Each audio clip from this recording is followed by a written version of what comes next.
Hello. Hi, Professor. How are you? Good. How are you? Good, thanks. Where are you located? New York or somewhere else? Yeah, I'm actually in Queens right now. Okay, well, close enough. Yeah. Let me try to connect the iPad this time, hopefully without a glitch.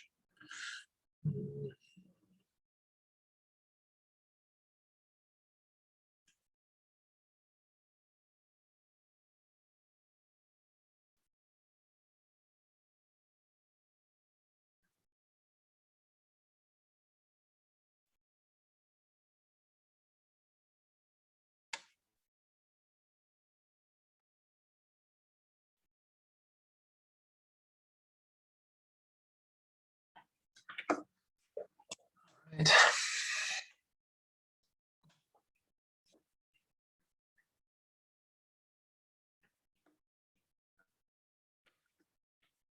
Just out of curiosity, you're a physics major or computer science major? Yeah, I'm a physics major. Physics major. Okay, so the first lecture was not news to you, I believe. Is that right? Yeah, correct. Yeah. Baha, for you? Yeah, I just took Professor Weiss's quantum mechanics sequence this year, so all of it is still fresh in my mind. Okay, very good. Okay, good.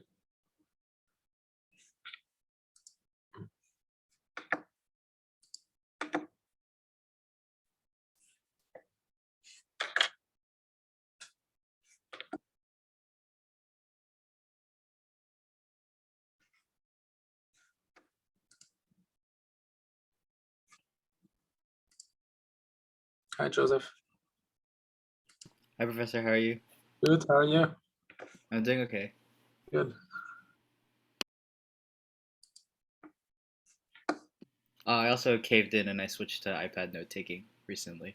Oh, I see. So, What did you do before?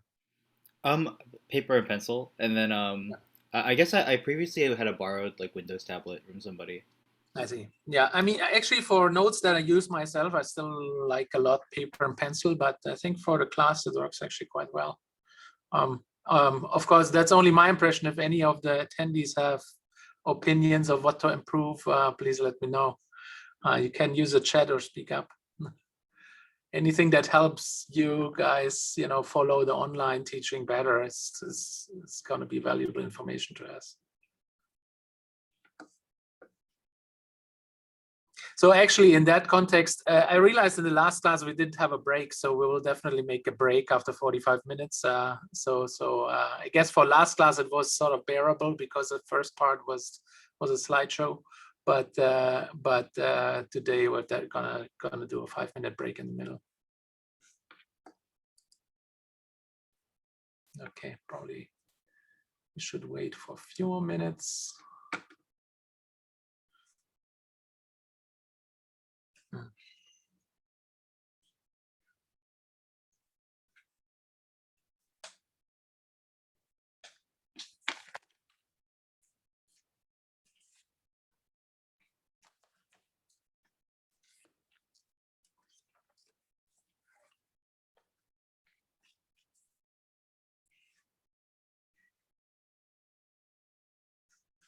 Hi, editor.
right, I think we should get started.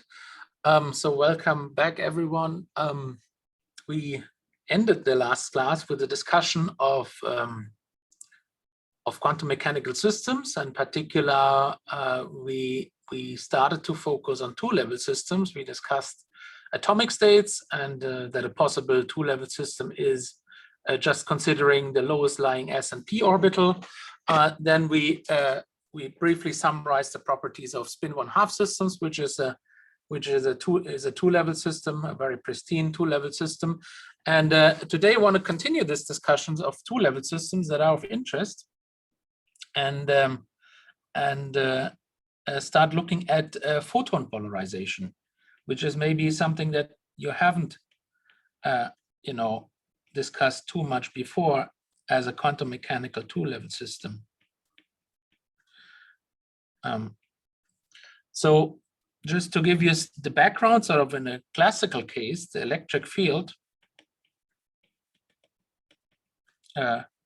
of a light wave, or also a more general electromagnetic wave in the z direction, may be drawn like this. So here you have axis where you measure the strength of the electric field, and here you have a propagation of that light wave in the z direction. And well, let's draw a wave here. And then locally, we have here a direction of the, let me try to use different colors, maybe easier to see. Oh, I also made the wave vanish. That's a pity. Okay, wave is back.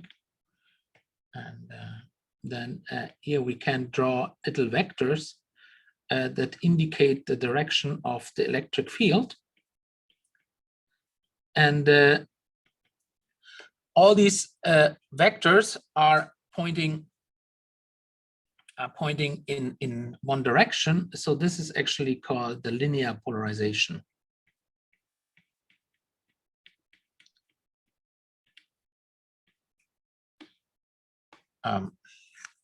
Okay, so how can we express the electric field mathematically? Well, the electric field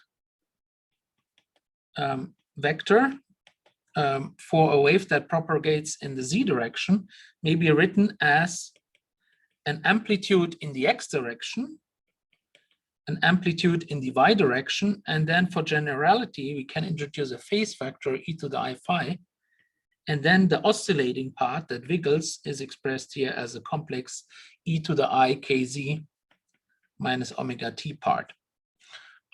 So just to remind you of what these constants actually mean, omega is the angular frequency. Lambda is the wavelength. And k is 2 pi over the wavelength, which is the same also as omega over the speed of light. And that is the length of the wave vector. And now, using sort of this general expression for the wave description, the vector in front is actually called the polarization vector.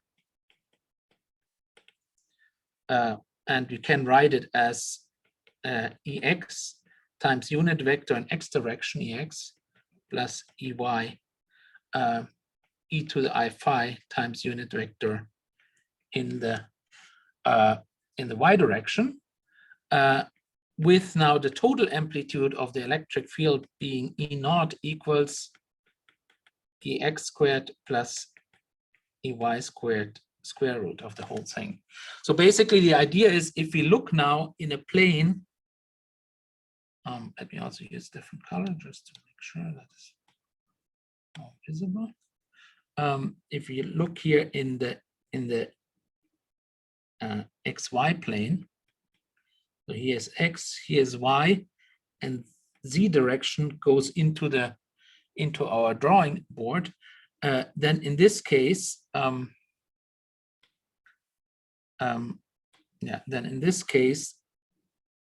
the polarization vector E points in some, in general, in some arbitrary direction. And then we have here our components EX and EY. And well, we cannot draw here in this way the phase shift. But yeah, let's focus on a few special cases. So for the special case of phi equals 0 and EY equals 0, we have that EX is the total amplitude of the electric field. And in that case, we actually have what we want to call vertical linear polarization. And we give it the label V, capital V. And then similarly, for the case of phi equals 0, EX equals 0, and one sec, and there we have EY equals E naught, and that we call actually horizontal linear polarization. We give it the label capital H.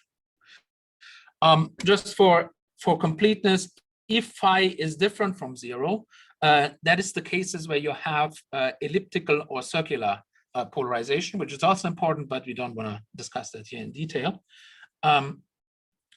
So polarization is not only a property that happens on the level of classical electromagnetic waves, but also when you quantize electromagnetic waves and describe them in terms of photons, then actually polarization is also a property that is carried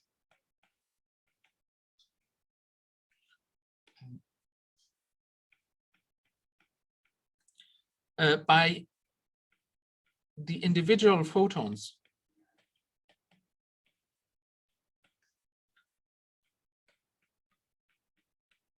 that constitute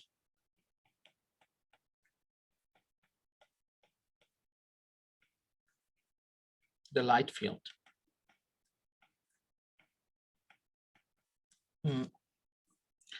And in that case, what happened? That is unfortunate. Don't know why this happened.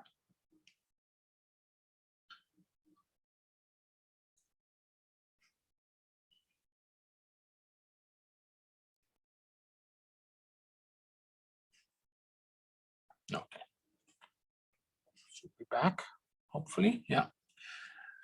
So in that case, the polarization is a property that is also carried by individual photons.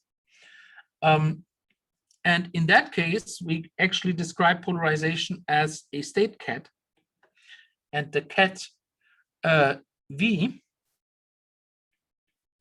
is basically corresponding to vertical polarization on the single photon level, and state H is corresponding. So this equality sign with the quotation marks is something sometimes I use for corresponding, is E naught times unit vector in the Y direction. So the polarization vector, the most general polarization vector,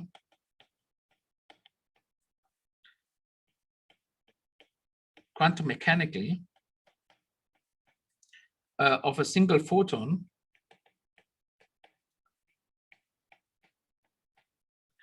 is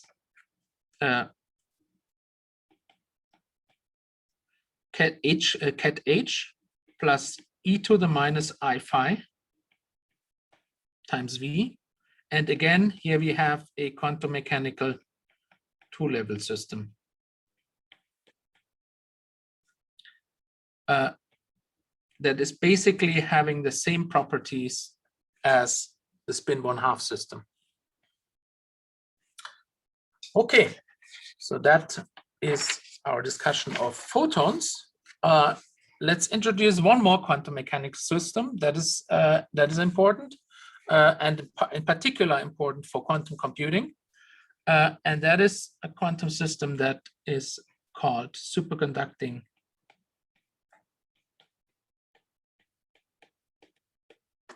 qubits.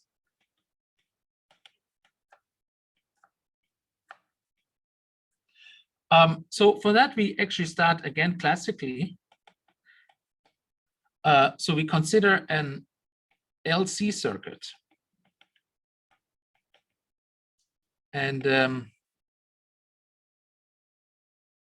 so we have an inductance here. And then we have a capacitor here. And well, here in the bottom, we say it's grounded. And we know what that classical circuit is doing. It's oscillating, and it's oscillating at a particular frequency. Any ideas which frequency it's oscillating at? You can write in the chat or speak up. Group is not so large, so you can raise your hand.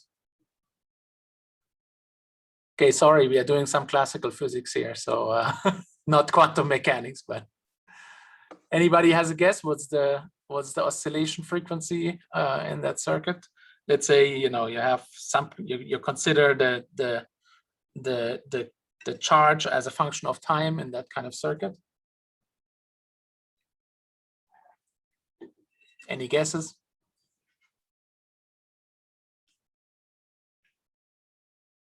No guess, but you have discussed LC circuits in some class, I believe, no?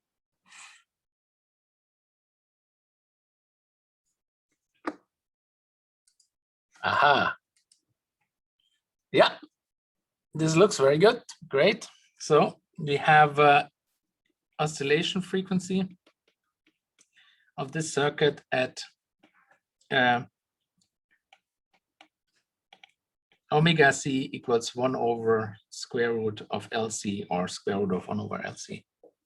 Great. So that is the classical case. Well, let's turn it quantum.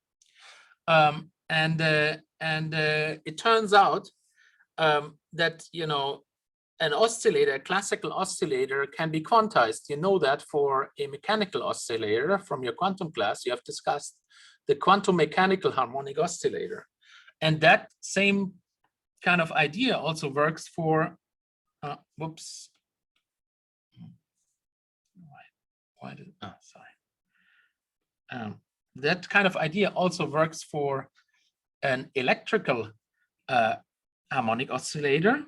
You can also quantize it. We don't go through the formalism here, but I just want to say here that when you have such a circuit and you lower the temperature in which that circuit lives,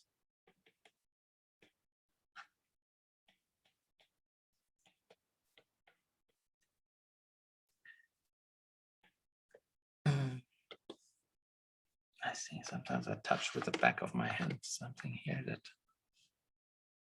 starts the eraser.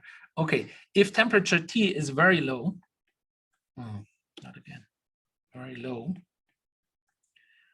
then the wires of this of the circuit become superconducting.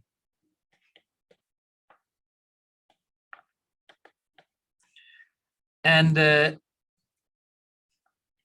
if another condition is met, namely that the temperature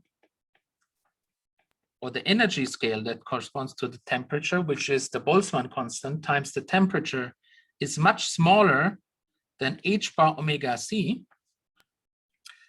then this electrical circuit starts to behave as a quantum harmonic oscillator, and it starts to have discrete energy states.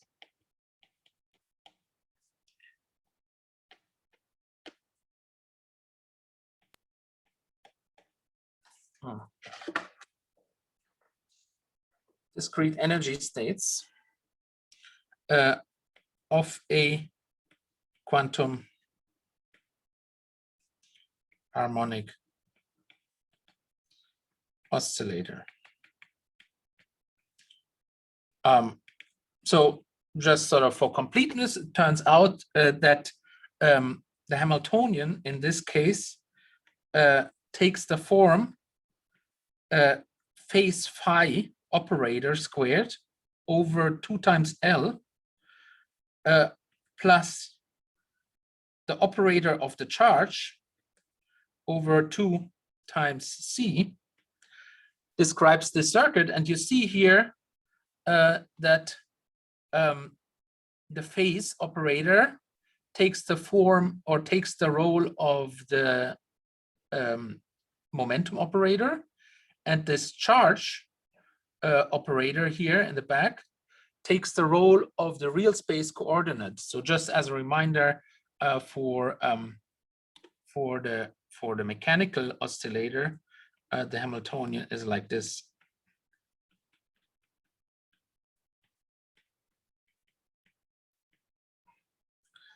And as a consequence, you get this quantization, as I mentioned already, and let's draw it down. So here you then can write, energy as a function of this phase, where the phase here is the phase of the superconducting state in the circuit. So here this is the S superconducting phase, phi. And then, yeah, so then you have here basically a quadratic potential, and here the vertical axis is an energy axis, and in that potential you have discrete energy states, and surprise, these energy states are split by h bar omega c. Just the resonance frequency as you know it from the classical harmonic oscillator, and it's noteworthy here, and that will become important in a second, that here in this electrical quantum harmonic oscillator, just like in the mechanical harmonic oscillator, you have equal spacings of the energy levels and can be expressed as En equals h bar omega c times a quantum number n plus 1/2.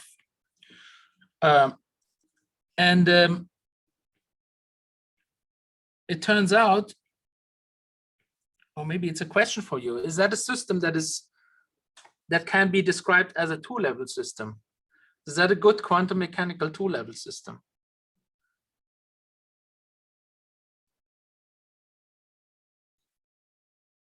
Any guesses?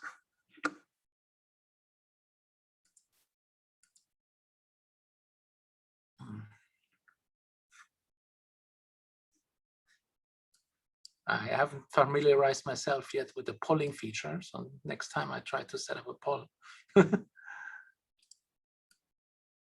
So let's say I can tell you it's not a good 2-level system, but anybody has an idea why it's not a good 2-level system? Quantum mechanical 2-level system?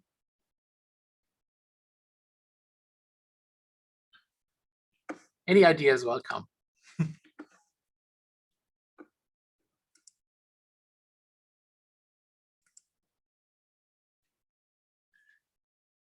So it has to do with the fact that this, okay, very good. There is an answer. Yeah, the energy spacing is uniform to infinity. Exactly. Yeah, okay, there were actually responses in the chat. That is exactly the problem.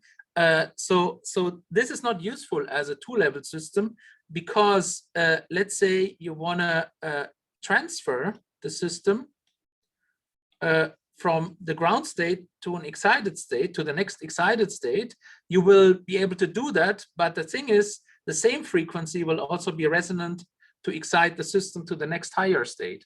So you can, in practice, not avoid that you are, that several of the quantum mechanical states get populated when you try to change the quantum mechanical state from the ground state to another state.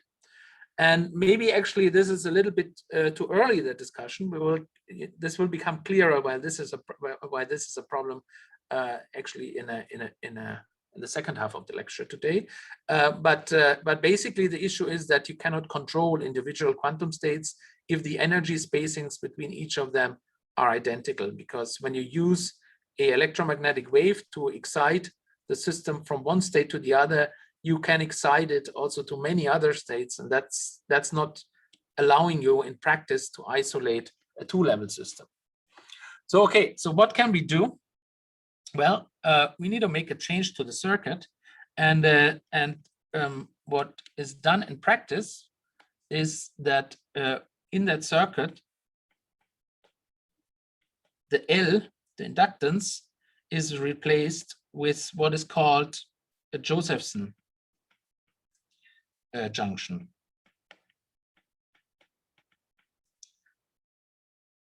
That is basically a tunneling barrier that acts as a nonlinear inductor for the superconducting current in the system.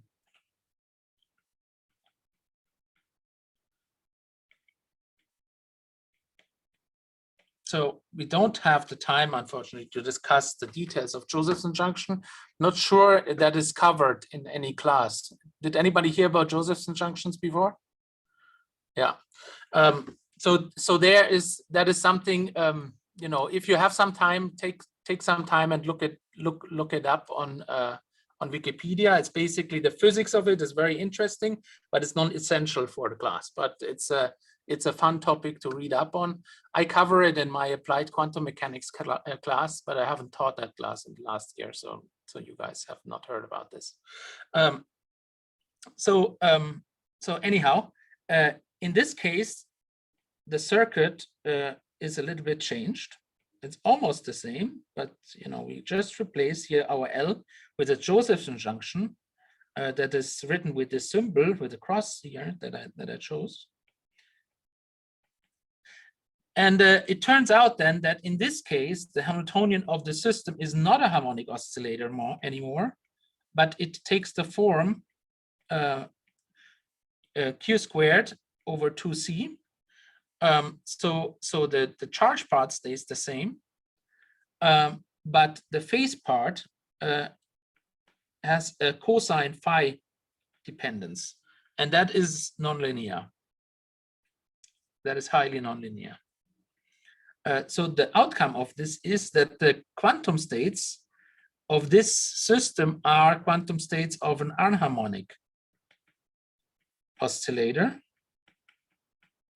So this is still an oscillator, it still oscillates, but when you start plotting the quantum states of this oscillator, they're going to look a little bit different.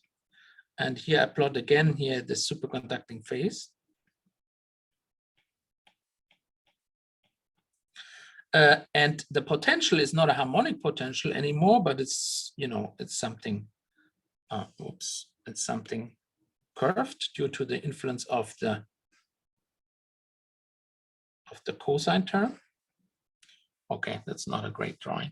Now let me change the color. For the quantum states, so you have here lowest energy quantum state, and then you have the next one, but then the next one is going to be closer. So we have here the case that this is state 0, this is state 1, this is state 2, and now we have here energy gaps between these states, which we may want to denote h bar omega 0, 1, and here h bar omega 1, 2. And the thing is now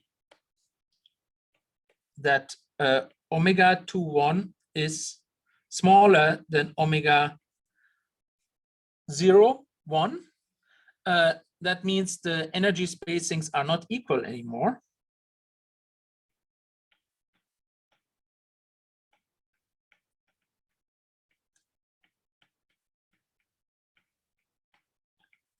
And that is what we need to be able to isolate a two-level system, because then we can just try to work here with the two lowest energy states of the system. And just to give you a sense of what practically relevant frequencies are, the energy gap between the ground state and the first excited state in these superconducting qubits is around 5 gigahertz. And 5 gigahertz is a microwave frequency. And microwave frequencies are something that are very nicely controllable in practical settings. You know it yourself. You have a microwave oven at home. That is a very mature technology. And microwaves in general can be generated with extremely high quality. So controlling these superconducting qubits is something that works very well. So here, the beauty is that these states 0 and 1 form again a two-level system. And as I said in the last class, the word two-level system is just a more precise word for qubit. Great. So that is our overview of quantum mechanical systems. Is there any questions that you should address before going to the next chapter? Okay, doesn't seem there's something urgent. Okay, then let's go to the next chapter. And the next chapter is linear algebra. Also a review. And we're basically discussing a linear algebra here in the context of making the connection between quantum mechanics and vector spaces. And I will not discuss everything in detail, but also send you some notes because I think most of it is things you have heard, but I will share the notes with you so you basically know which kind of notation we are using in the class. But let's discuss in some detail at least the first section, and that is the section about state vectors. Actually, a practical question: do you prefer when I write in red, or do you prefer black, or does it not matter? Any preference? I personally prefer black.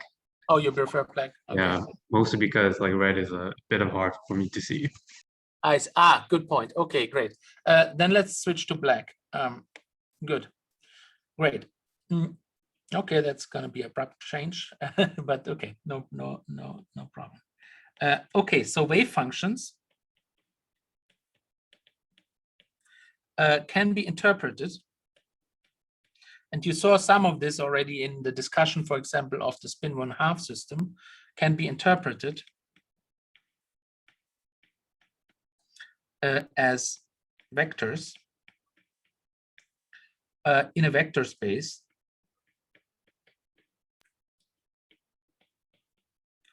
V, which in quantum mechanics we like to call Hilbert space.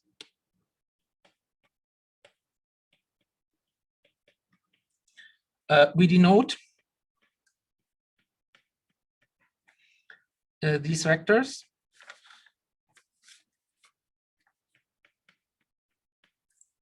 in Dirac notation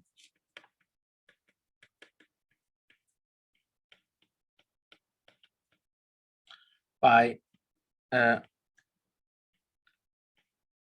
ket psi. So I used this word already several times. So this is called ket.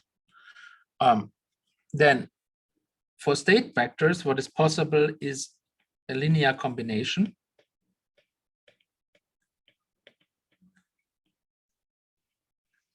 And here it makes sense to be specific. So, in quantum mechanics, we are basically working in complex vector spaces.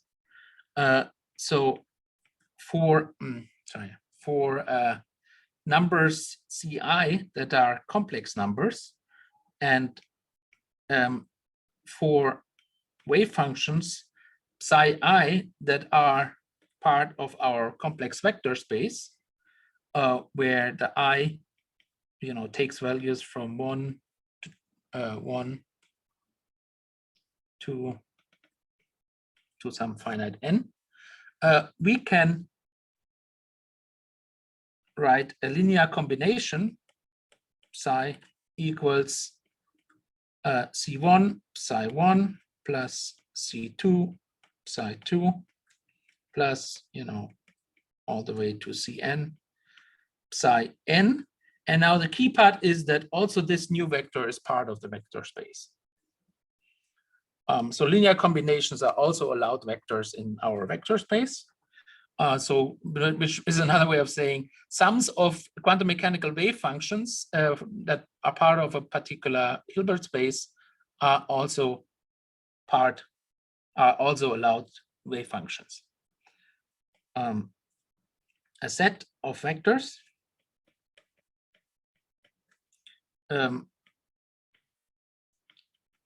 psi I is called linearly independent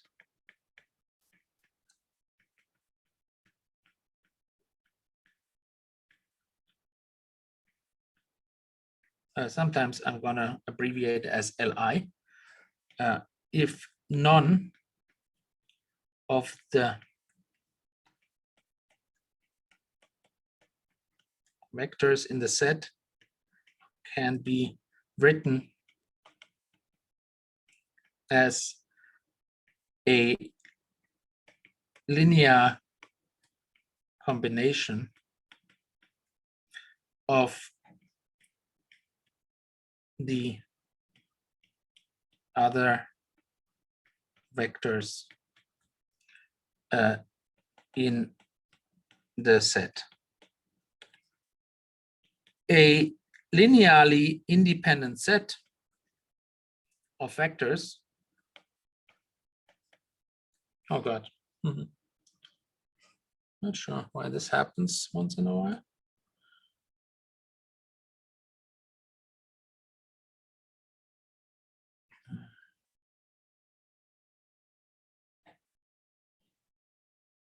Sorry about that.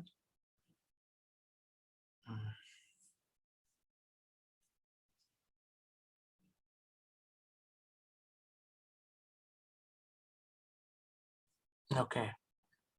Need to figure out what is the reason for that. A linearly independent set of vectors that spans the entire vector space is called a basis. Okay. Now we start simplifying things already. As you have realized, we like two-level systems. Two-level systems are described by two-dimensional vector spaces. So I guess the notation for that is C squared, spanned by two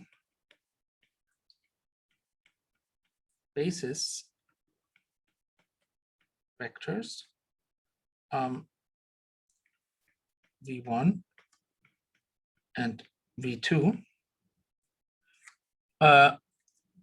And if you have such basis vectors, I mean, there is a infinite number of these possible basis vectors, but let's just say we have one basis, then any vector in the vector space can be expressed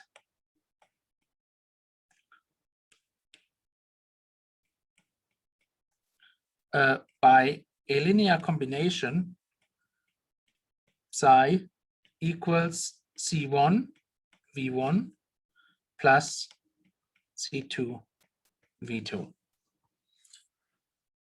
And this then we can also write as a column vector.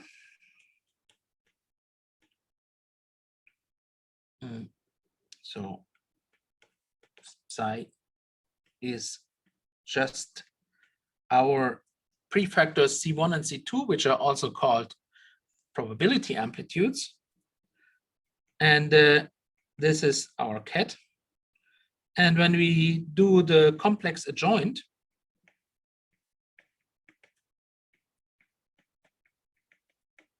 of our ket, then we get a bra psi, and as a tuple, is actually a linear tuple, C1 star, C2 star, and that is what we call a bra. Okay, I just realized there's some delay between my speaking and the writing. I hope that's manageable. Okay, then let's just stick with our simple two-dimensional vector spaces and just define a few useful things. For example, the scalar product. In bra and ket notation, the scalar product is simply expressed as, for two vectors alpha and beta, it's a bra beta times ket alpha, and expressed as vectors, real space vectors. We have here B1 star, B2 star times A1, A2, and that's a scalar product, and the product is A1, B1 star plus A2, B2 star. Okay, then with a scalar product, just as is typical for vector spaces, you can define a norm. And the norm of a quantum mechanical ket psi is defined as the scalar product of the quantum state with itself and the square root of it. And for our two-level systems, that takes a very simple form, that is absolute value C1 squared plus absolute value C2 squared and the square root of it.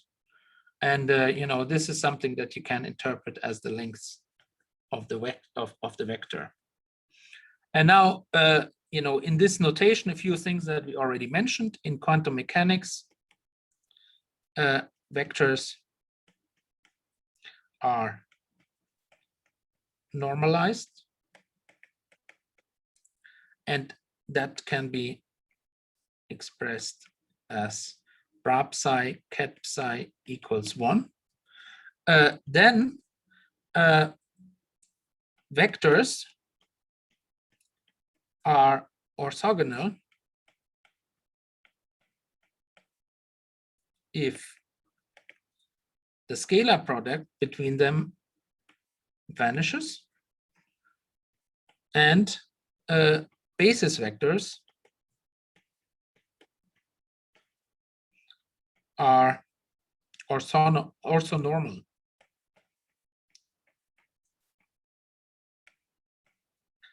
That means that the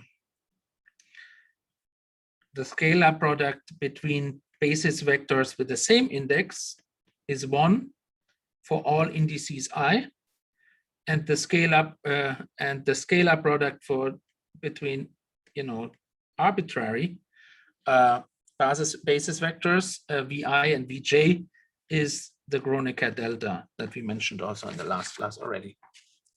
Okay. And then there's just one more property that I want to express in terms of our ket notation. So there is also the completeness relation that we already mentioned last time. And for our two-level systems, that completeness relation can be formulated as follows. So we have the sum from over I equals 0 to 2, because we have, just our two-level systems. The vector space is very simple. We multiply here this combination of ket vi and bra vi onto our arbitrary state ket psi. Well, that we can now write out, of course, because it's very simple.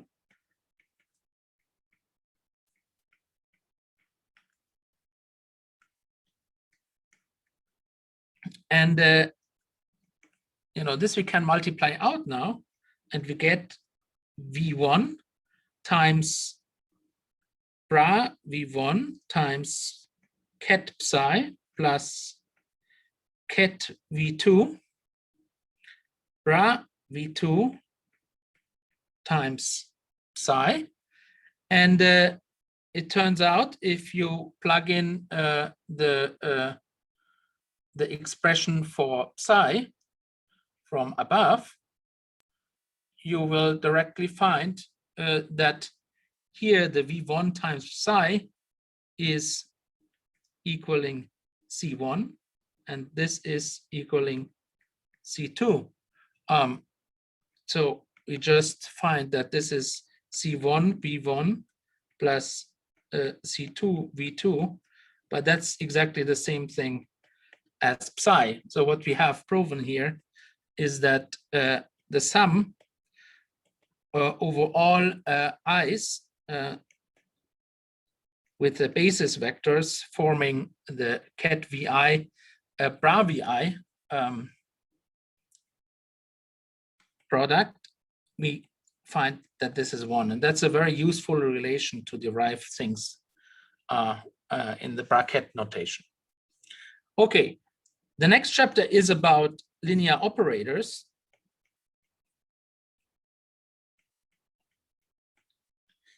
For two-level systems, and this is the chapter that I will give you just the notes for, because I'm sure that is not much news to you. I just want to write here a linear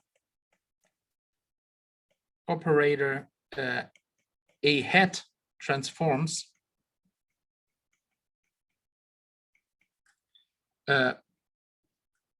one vector psi out of the vector space into another one that is also inside the vector space. So transforms it into psi prime, and that is also inside the vector space. And yeah, I will give you the notes for that. There is actually just one thing I want to emphasize. So here we have a gap, and you will have the notes later. The only thing, just because it's so important in quantum mechanics, I want to point out what is a Hermitian operator. A Hermitian operator is an operator where the complex conjugate is the same as the operator. And that is important because this is operators that have real eigenvalues and the eigenvectors form an orthonormal basis.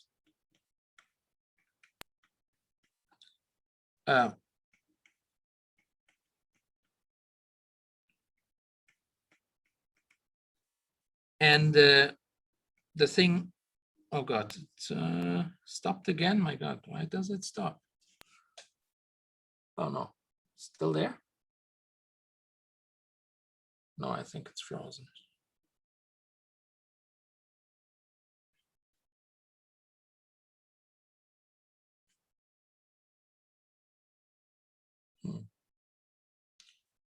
Oh, it may have to do with the connection of my iPad.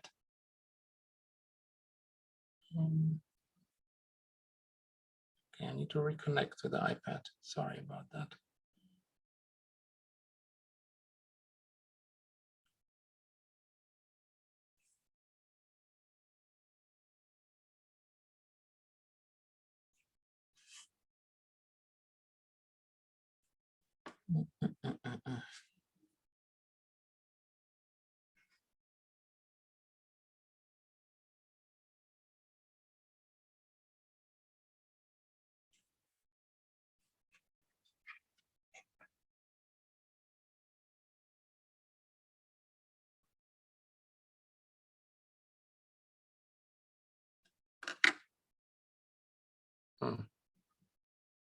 For some reason, it refuses to connect.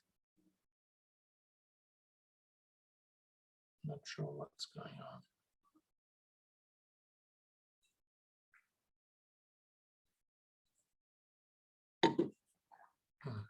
There's an issue with the network connection. Let me switch the network.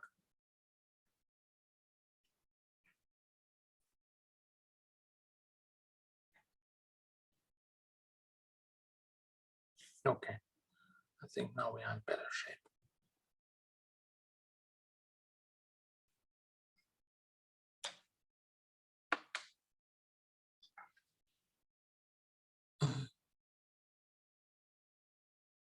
Okay, so these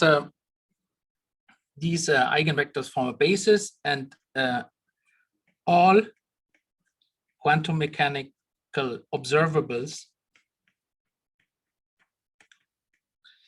correspond to Hermitian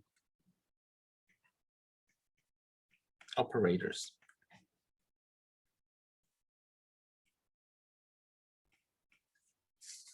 Okay,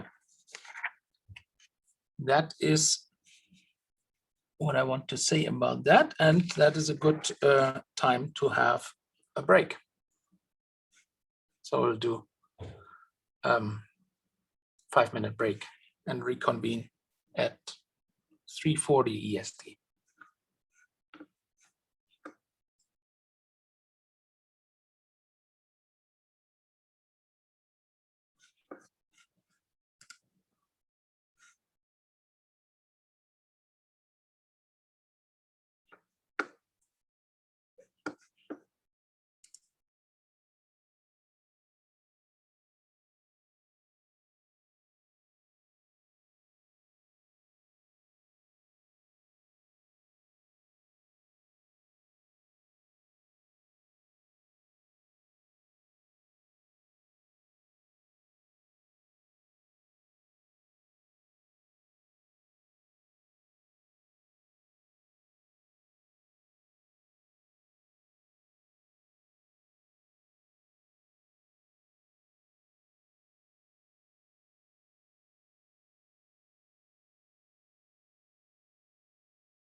All right, let's continue.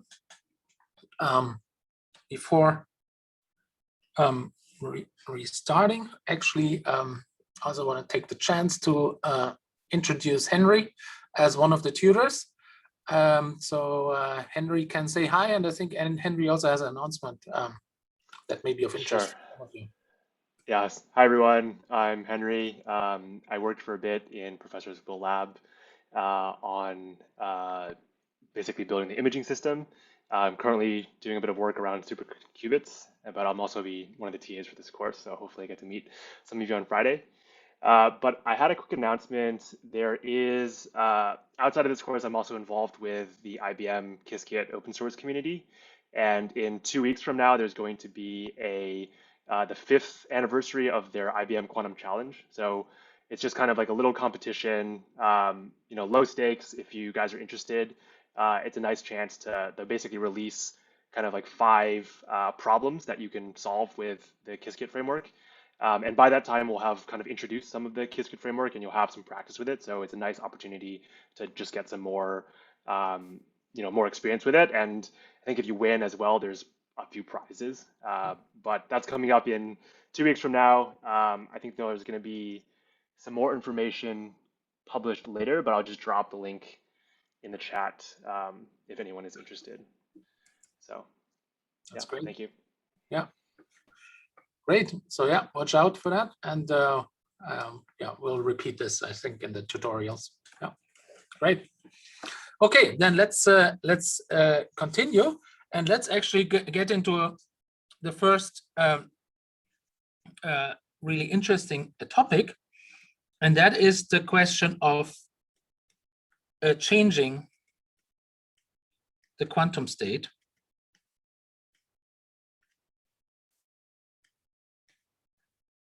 of two-level systems.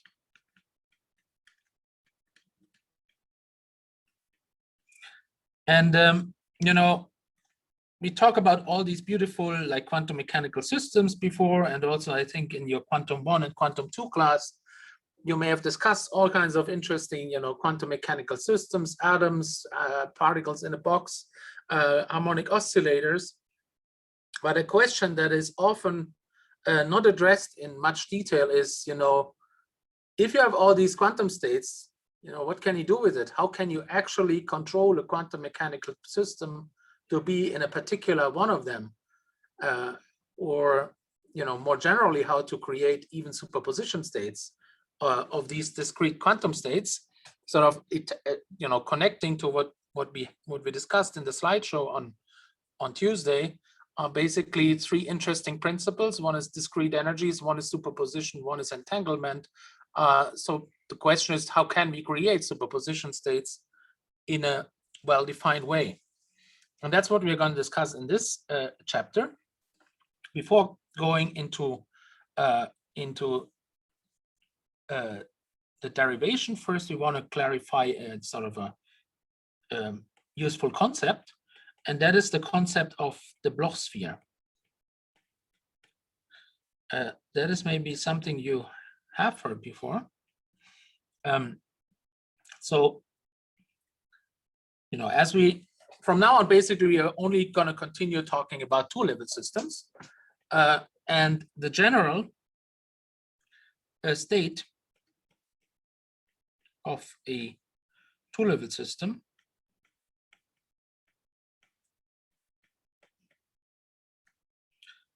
which, as I mentioned before, is the same as a qubit, can be written as psi equals C1. Well, now basis state 1. Before I called it V1 in the linear algebra section, but I simplified the notation here a little bit. I just call it state 1 plus C2 state 2 with the probability amplitudes C1 and C2 being complex numbers. Now, basically that means C1 and C2 are complex numbers. So it seems like, complex numbers are numbers that are consisting of 2 real numbers. So it seems like when I want to want to characterize this quantum state, I basically need to give 4 real numbers, 2 real numbers that are characterizing C2, C1, and 2 real numbers that are characterizing C2. But we know for quantum mechanical states that that's not exactly true, or that there are additional constraints. Anybody has ideas of what I could mean with that? The norm. Norm, yeah, norm is one of them, exactly. So there is a condition that C1 and C2 need to fulfill. So absolute value squared of C1 plus absolute value squared of C2 needs to be 1. So there is a normalization. So that basically means instead of 4 numbers to characterize the quantum state, I only need 3 numbers. That's what it seems like. But there is another important condition that we didn't address yet before, but maybe someone has another idea.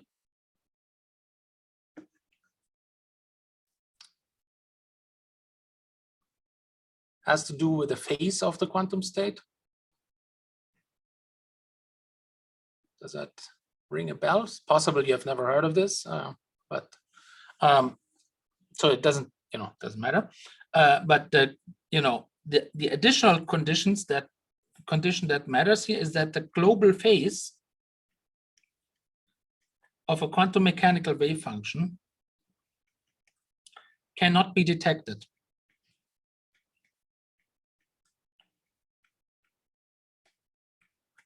So if that basically means, let's say you have a quantum state psi and the quantum state e to the I phi times psi.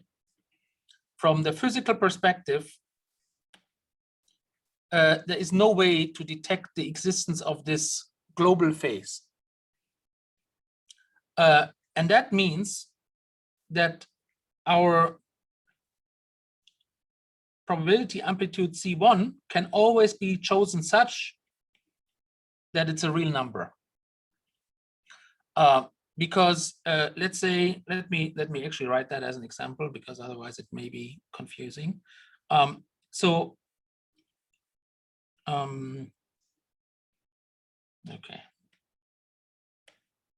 So just as a side note, here our C1 may be written as C1 amplitude e to the I phi 1, and C2 maybe in the most general case be written as C2 amplitude e to the I phi 2. So that means the quantum state could be written as C1 e to the I phi 1 plus C2 e to the I phi 2. But now this quantum state I can also rewrite and pull out the global phase e to the I phi 1. And then I get C1 times state 1 plus C2 e to the I phi 2 minus phi 1. Sorry, it's a bit tight in the end here. Can you even read this? I don't think so. So let me try to rewrite this. Plus C2 e to the I phi 2 minus phi 1, 2. And now here we have then our global phase, and that global phase is not physically detectable. There's no measurement you can do to detect this. So it's meaningless to describe the quantum state for the description of the quantum state. And as you see, so we can drop this.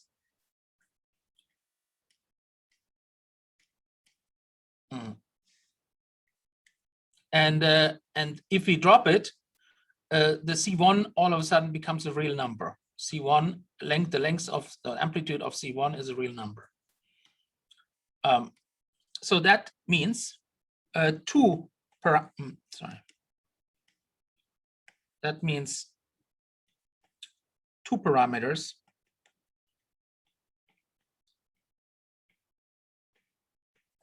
suffice to describe our quantum state of the 2-level system psi. And we can parameterize this as psi equals sine of an angle theta over 2 times 1 plus e to the I phi cosine theta over 2, 2.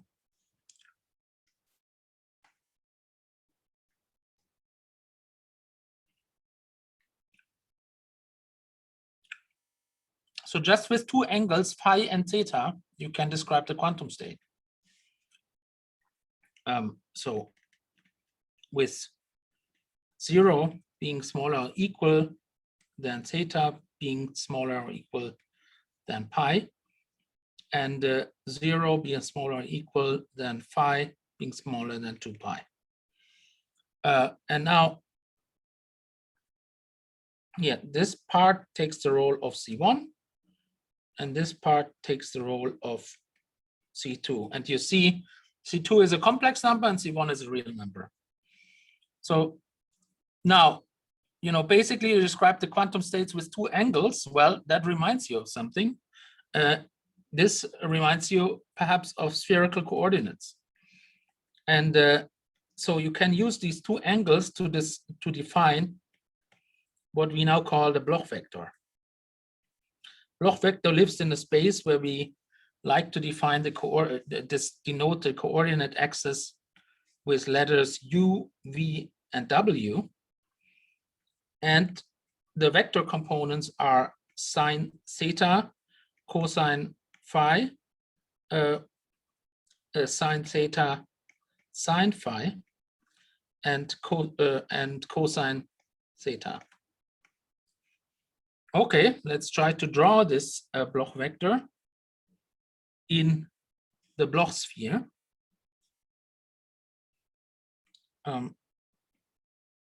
So here I try to draw this coordinate space that we just defined. Okay, I'll change the color.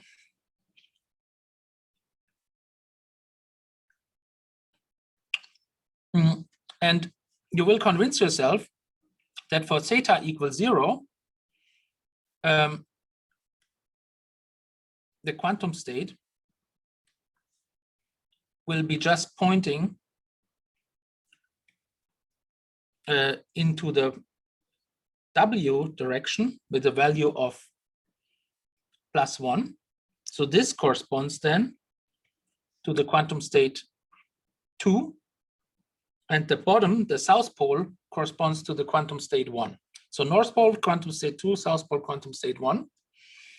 And for an arbitrary angle on the Bloch sphere, we have here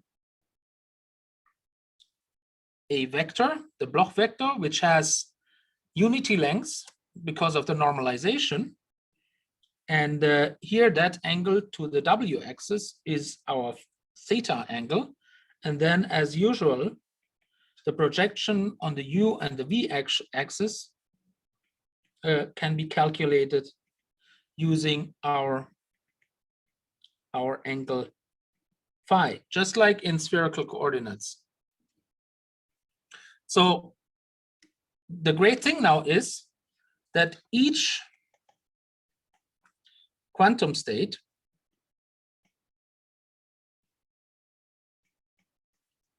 of a 2-level system, always think now in terms of a 2-level system, corresponds to a point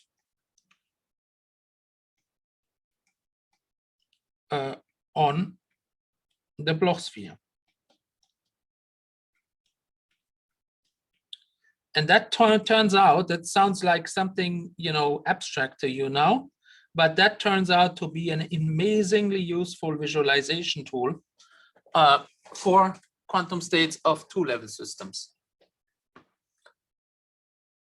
I just see that someone answered that question about the global phase. Yeah, okay, sorry, I didn't see it. Speak up if I don't see some of the chat entries. Okay, so here we have now our way to visualize quantum states of two-level systems using the Bloch sphere. Now, with that at hand, let's get started trying to understand what it takes to change the quantum state in a two-level system. So, and that is bringing us to two-level systems in an oscillating field.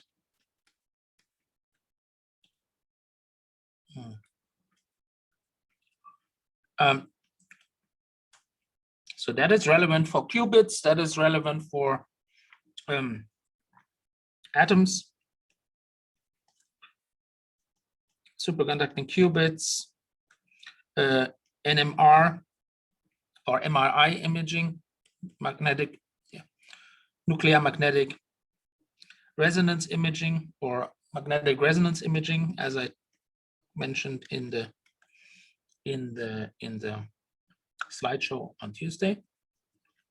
So for that, we consider a two-level system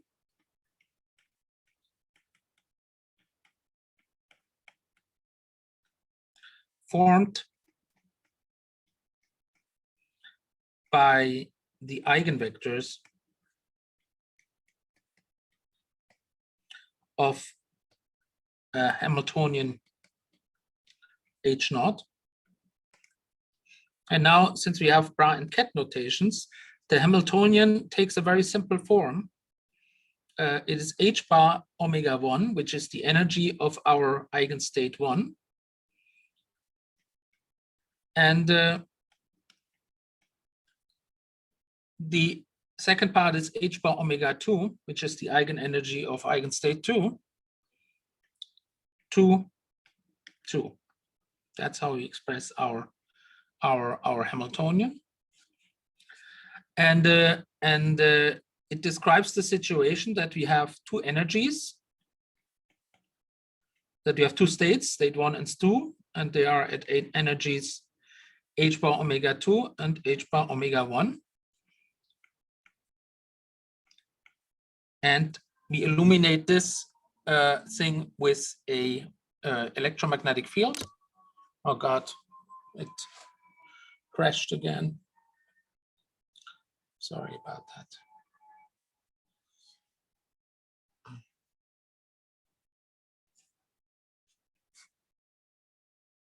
I see.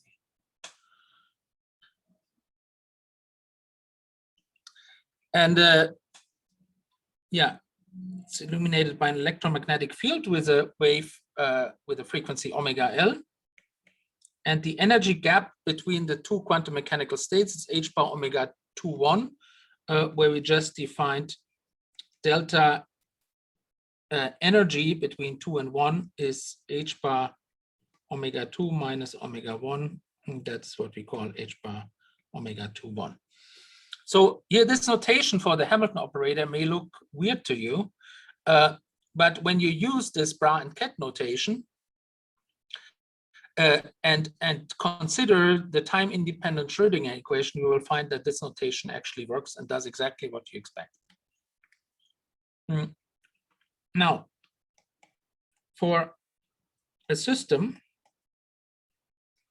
with a dipole moment,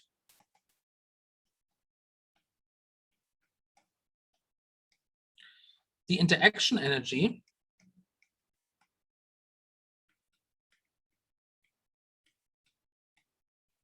in an external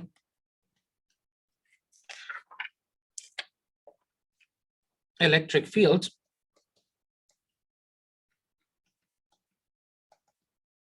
is, and here we have the interaction operator, which we denote with V, equals minus an operator D times the electric field strength.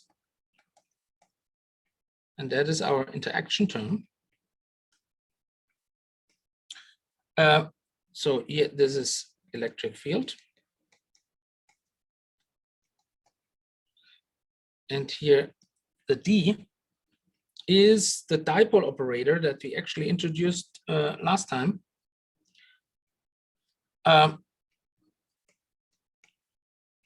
And you know, quantum systems that have a dipole moment are, for example, atoms. An electric dipole moment are, for example, atoms or superconducting qubits. And the same physics also works if you don't have an electric dipole moment, but a magnetic moment. So then you have a mu here, and the electric field is replaced by a magnetic field.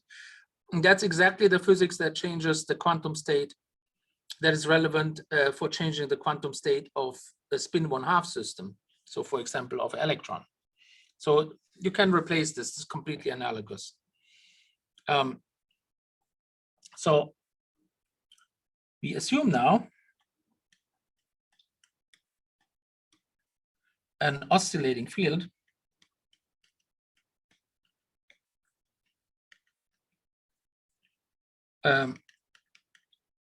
E of t equals E naught cosine omega LT. And now we assume that our quantum states 1 and 2 have opposite parity. You can think about why this is relevant. And if that's the case, we can calculate matrix elements of the interaction operator V between state 2 and 1. And we can write that out.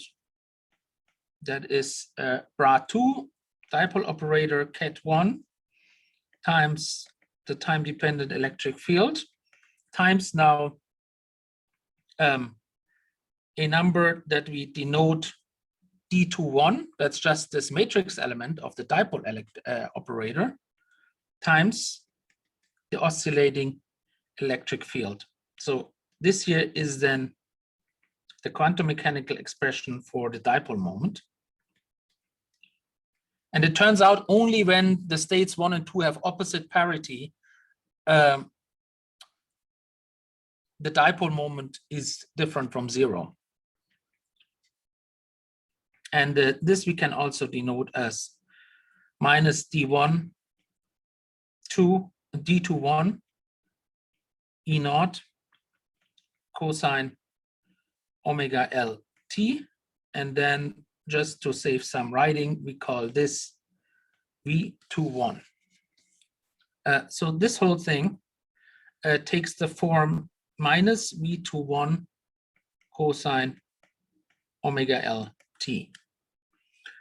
Now, since the interaction of a term that we introduced is a Hermitian operator, the matrix element 1V2 is going to be the same as the matrix element 2V1. That's, as I said, because V is Hermitian. And it also turns out that the dipole matrix element between states that have the same parity vanishes. So that in particular means that dipole matrix elements sandwiched between identical states, 1, 1, and 2, 2, is vanishing due to parity. Okay, so that means now we can, in bracket notation, write down our interaction Hamiltonian as V equals minus 2, 1, V21 cosine omega LT minus 1, 2, V21 cosine omega LT. Okay, now we have a Hamiltonian and we have an interaction term. So the question is now, what does the interaction term do?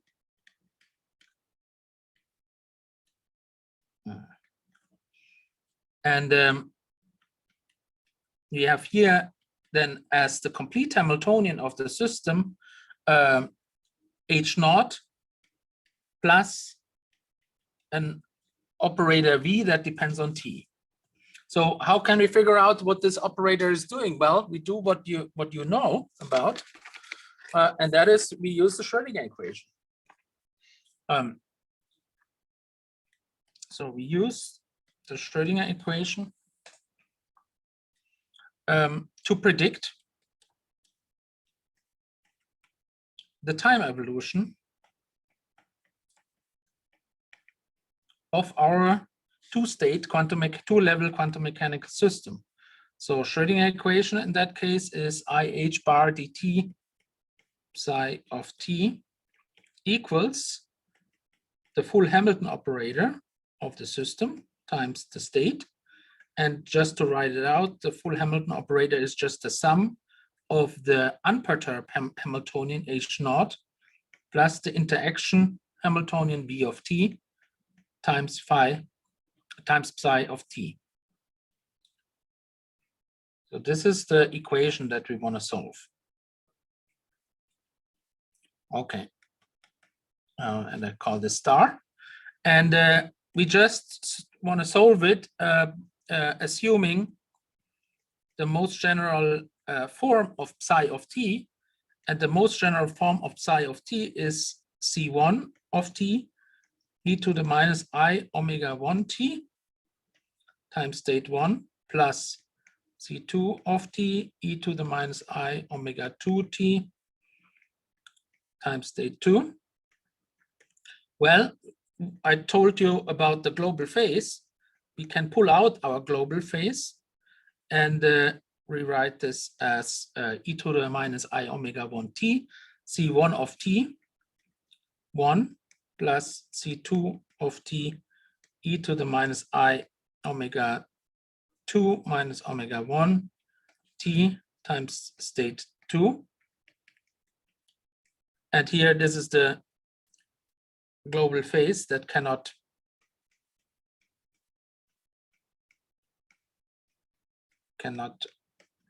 be detected. So it's irrelevant. And now we just go forward and insert a double star into our Schrödinger equation. And if we do that, we get new differential equations. So I don't do all the algebra, but it shouldn't be so hard for you to follow. If you have question about it, there will be opportunity in the tutorial. So time derivative of C1 of t is I times V12 over H bar e to the minus I omega 2 1 t cosine omega L t times C2 of t, and C2 time derivative is I V12 H bar e to the I plus I omega 2 1 t cosine omega LT C1 of t.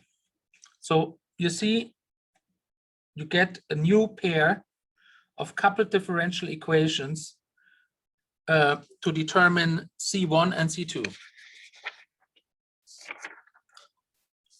Okay, now we define, we make a definition that is very useful. And we define a frequency omega, and that is a frequency determined by our matrix element V12 divided by H bar, or if you write it out, D12 times the amplitude of our electric field divided by H bar. And that is called the resonant Rabi frequency. And well, I should say that Columbia is a special place for in this regard. So this concept of how you can use electromagnetic waves to change quantum states was actually worked out and demonstrated by Rabi right here at Columbia University. So this is if you wish, you know, one of the birth hours of the ideas that are relevant for quantum computing.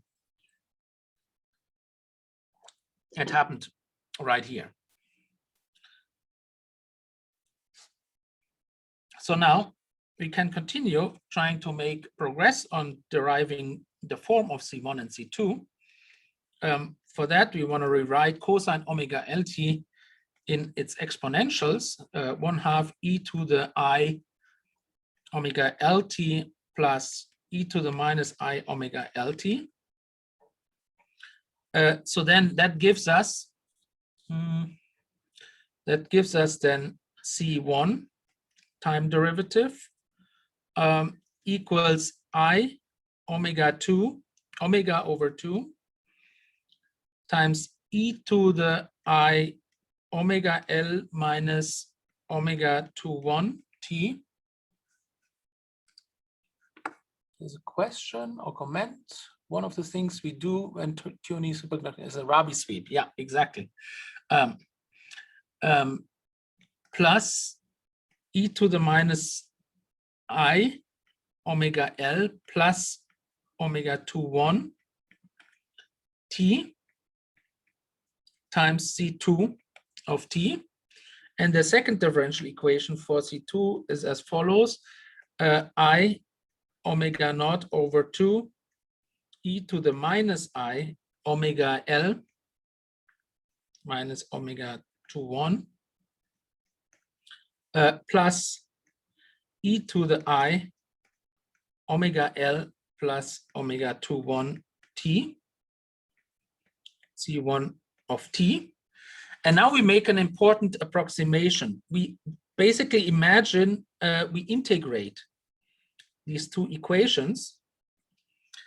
And then you see when you integrate, you get a term that goes as, let's say you integrate here this term, you get a term that goes as e to the minus I omega L plus omega 2 times t divided by I omega L plus omega 2 And if you do that for the first term, also you imagine it gets integrated, which is what will happen when you solve for this time derivative.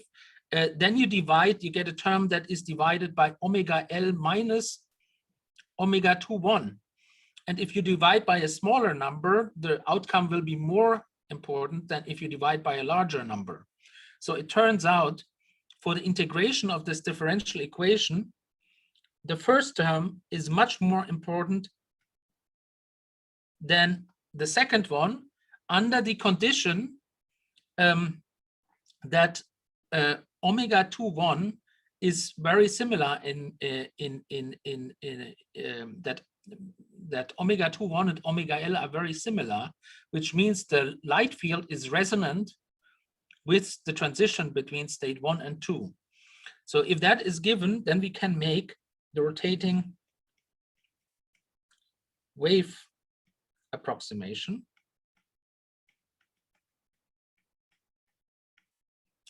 That turns out to be quite an important approximation, sometimes written as RWA. And it's allowed to do that for omega 2 having similar magnitude as omega L. Okay, give me like 2 more minutes or 3 more minutes. So with the definition now of delta just being the difference of omega L minus omega 2 which we call the detuning, we can rewrite our differential equations, including the rotating wave approximation, and it becomes all of a sudden a lot simpler. So C1 dot of t equals I omega naught over 2 e to the I delta t, C2 of t, and C2 dot equals I omega naught over 2, e to the minus I delta t, C1 of t. And now, in order to solve these differential equations, we introduce a transformation. We just redefine C1 and C2 into C1 tilde, and that is C1 of t, e to the minus I delta t over 2, and C2 of t as C2 tilde of t as C2 of t, e to the I delta t over 2. And if you start thinking about it, it turns out that this C1 2 tilde is actually capturing the time evolution of the state with respect to the oscillation of the laser field omega L, instead of the basic quantum state that he started with above, instead of being defined with respect to the frequency omega 2,1, which is given by the energy difference of state 2 and 1. And with that, we get a simplified version of the differential equation. C1 tilde dot equals 1/2 I minus delta C1 tilde plus omega C2 tilde C2 dot equals 1/2 I delta C2 tilde plus omega C1 tilde of t. And that is now a differential equation that can be cast in the simple form C1 tilde, C2 tilde, time derivative equals I over 2 minus delta omega naught delta C1 tilde C2 tilde. And these are now the equations that we can solve in a more straightforward way to understand the dynamics of the system. And that's where we are gonna continue the next time. And Professor, in the second to last equation, the one on the left-hand side is supposed to be C2 tilde dots, right? On the left side, yeah. So when I write, C2 tilde dot, yeah, here, this one, yeah. Thanks. Yeah, exactly. Okay, any other questions? Just out of curiosity, did you ever discuss this kind of manipulation of quantum states with electromagnetic fields in a class earlier? Some did, some did not. Okay, good. All right. Well, then I hope you have all signed up for a tutorial. Is that the case? Are there questions about that? Okay, that sounds like everything is on track. And then, well, enjoy the tutorial tomorrow, and then we'll reconvene. We will reconvene next Tuesday. There's a question of switching tutorial time slots. Can you speak up? I'm not sure I understand exactly what you mean. Sorry. So in case my schedule changes and I can't attend the one that I've currently signed up for, can I just attend another one? Or... Yes, you can. Yeah, you can sign up for another one. Yes. Okay, any other questions? Oh, I have a quick question. It might be a little bit silly, but let's say I forgot which session I did sign up for. Is there a way to like confirm? That is a good question. I think we should send out the actual sign-up sheets so everybody knows which group they are signed up to. We'll do that. Okay, anything else? No? Then let's wrap it up for today and see you soon. Okay. Bye-bye. Thank you, Professor. Thank you, Professor. Bye-bye.